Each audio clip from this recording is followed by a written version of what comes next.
മുഖ്യമന്ത്രി പിണറായി വിജയനെതിരെ ഗുരുതരമായ കാര്യങ്ങൾ എഴുതിവെച്ച് അസാധാരണമായ രീതിയിൽ ഒരു കോടതി ഉത്തരവ് വരാൻ കാരണം എം.ആർ. അജിത്കുമാർ കേസിനെതിരെ ഒരു പരാതിക്കാരൻ നിന്നതാണ്. ആ പരാതിക്കാരൻ കാരണമാണ് ക്ലീൻ ചിറ്റ് നൽകിയ വിധി വിജിലൻസ് കോടതി റദ്ദാക്കിയതും. സ്വാഭാവികമായും ആ പരാതിക്കാരന്റെ പേര് മാധ്യമങ്ങളിലൂടെ എല്ലാവരും കേട്ടിട്ടുണ്ടാവും, കണ്ടിട്ടുമുണ്ടാവും. അഡ്വക്കേറ്റ് പി നാഗരാജ് എന്നാണ് അദ്ദേഹത്തിന്റെ പേര്. പക്ഷെ കൂടുതൽ അദ്ദേഹത്തെക്കുറിച്ച് ആർക്കും അങ്ങനെ അറിയുന്നുണ്ടാവില്ല. താങ്കൾ അഡ്വക്കേറ്റ് പി നാഗരാജ് എന്ന് പറയുമ്പോൾ അഭിഭാഷകനാണ് എന്നറിയാം. എങ്കിലും എങ്ങനെയാണ്, എവിടെ കോടതിയിൽ വർക്ക് ചെയ്യുന്നതാണ്, എന്താണ് ഈ കേസുമായി ബന്ധപ്പെട്ട് വരാനൊക്കെ കാരണം? ഞാൻ 2001 അഭിഭാഷകനായി എൻറോൾ ചെയ്തു. നെയ്യാറ്റിൻകരയിലും തിരുവനന്തപുരത്തായിട്ട് പ്രാക്ടീസ് ചെയ്യാണ്.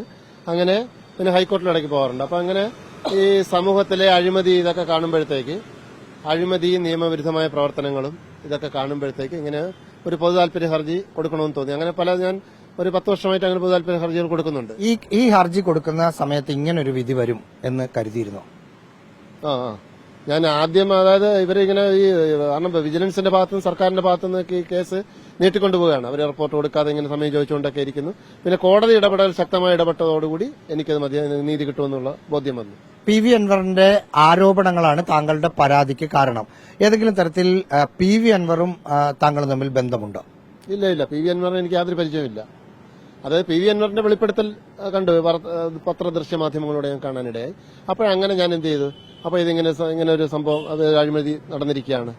അപ്പൊ അങ്ങനെ ഞാൻ ഇതെന്ത് ചെയ്തു, ഇതിന്റെ ഈ ആരോപണങ്ങളൊക്കെ അന്വേഷിച്ചിട്ട് ഞാൻ എല്ലാ റൈറ്റ് ടു ഇൻഫർമേഷൻ വഴി ഇദ്ദേഹത്തിന്റെ ഈ ആസ്തികളെ കുറിച്ചൊക്കെ കളക്ട് ചെയ്തെടുത്തു. ഇദ്ദേഹത്തിന്റെ എം.ആർ. അജിത്കുമാർ കവടിയാർ പാലസിന് സമീപം നിർമ്മിക്കുന്ന ആഡംബര മണിമാളിക, അതിന്റെ ഡീറ്റെയിൽസ്, അതിന്റെ പ്രിന്റ് ഏരിയയെ കുറിച്ചുള്ളതും അതിന്റെ വർക്കും കാര്യങ്ങൾ കോർപ്പറേഷനുമായിട്ട് ബന്ധപ്പെട്ട് അതെല്ലാം ശേഖരിച്ചു.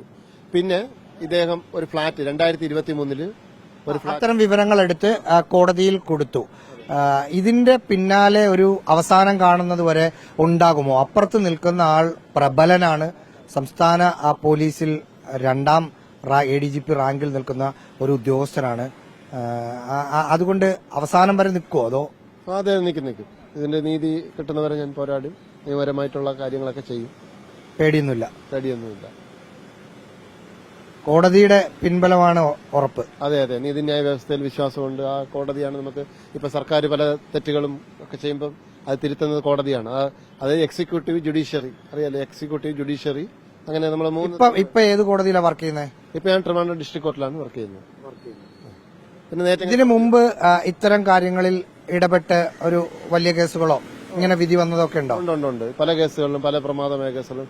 ഒരു ബാർ കോഴ കേസിൽ അത് അന്ന് കൊടുത്തു.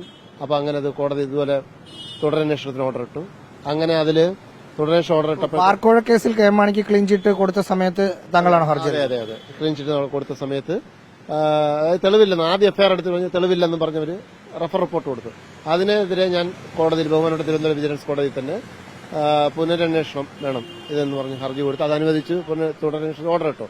ഇതിനെ ചോദ്യം ചെയ്തുകൊണ്ട് ഇതേ വിജിലൻസുകാർ തന്നെ അന്നത്തെ ഇപ്പോഴത്തെ DGP ദർവേഷ് സാഹിബ് അന്ന് വിജിലൻസ് ഡയറക്ടറായിരുന്നു, അദ്ദേഹം പോയിരിക്കുകയാണ്. അത് തന്നെ വളരെ കേട്ടുകളില്ലാത്ത കാര്യമാണ്. അതായത് രാഷ്ട്രീയമൊന്നുമില്ല കേസ് കൊടുക്കുന്നത്? ഇല്ല, രാഷ്ട്രീയമൊന്നുമില്ല. ഒരു പൌരന്, സമൂഹത്തിലൊരു പൌരൻ എന്ന നിലയ്ക്ക്, സമൂഹത്തിലൊരു അംഗം എന്ന നിലയ്ക്ക് കൊടുക്കുകയാണ്. വീഡിയോ ജേർണലിസ്റ്റ് നന്ദുവിനൊപ്പം reporter Rahees Rasheed, in reporter, Thiruvananthapuram.